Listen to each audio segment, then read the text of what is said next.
การของไทยที่ว่าให้ฟังอันหนึ่งเลิกได้อันนี้เลิกหน่อยคนนักสิหูหน่อยคนนักสิขึ้น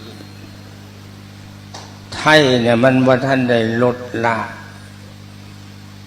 ะแผนการที่กืนกินเหล้าเฮานี่มันบ่ได้ลดละแผนการที่ครอบครองเหล้านะเนี่ยมันแต่งตั้งอันนั้นใช้คนควายของมันหลายรูปแบบหลายรูปการใช้เศรษฐกิจมันก็มานำใช้สังคมมันก็มานำใช้ศาสนามันก็มานำแผนการมันอะไรคอยเห็นเอกสารอันหนึ่งที่เพิ่นพิมพ์แจกกันแผนการครอบครองเหล้าเดี๋ยวนี้เขายังเครียดแค้นว่าฝรั่งมาญาติเอาดินมันได้มันเขียนเป็นประวัติศาสตร์เป็นภูมิศาสตร์สอนลูกสอนหลานมันอยู่เท่าคู่มือนี่ว่าฝรั่งเศสมาญาติเอาดินมันว่าเนี่ยข้าวเนี่ยของมันปกครองเขาเด้พอดพูดพอดแดนแก้วพูดมันอยู่ในแผนที่มันหมดเลยได้ตอนนั้นฝรั่งได้มาเอาไว้เนี่ยจังยังเหลือซื้อเหล้าอยู่ในโลกนี่ได้เพราะนั้นลังคนด่าจักรพรรดิฝรั่งจักรพรรดิฝรั่งโอ้ยผมมีจักรพรรดิฝรั่งจ้างมึงสิจะมีเหล้า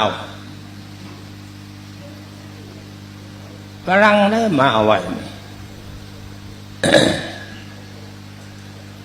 จะว่าไม่เธอหนึ่งว่านักการเมืองพวกนักการเมืองไทยผู้แทนนี่แหละถามลุงไก่สอน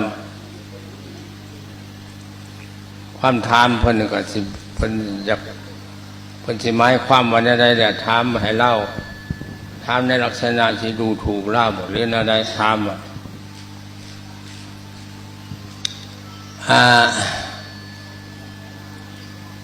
แผ่นดินลาวยังเท่าไรเพิ่นว่าลาวอยู่เขตของลาวอยู่ไหนเพิ่นว่าลุงก็สอนเล่าตอบว่าบ่อนใดมันมีเสียงแค้นแหละมีเหล้าอยู่หันเราว่าบ่อนใดมีเสียงแค้นแล้วมีเหล้าอยู่หันเราว่า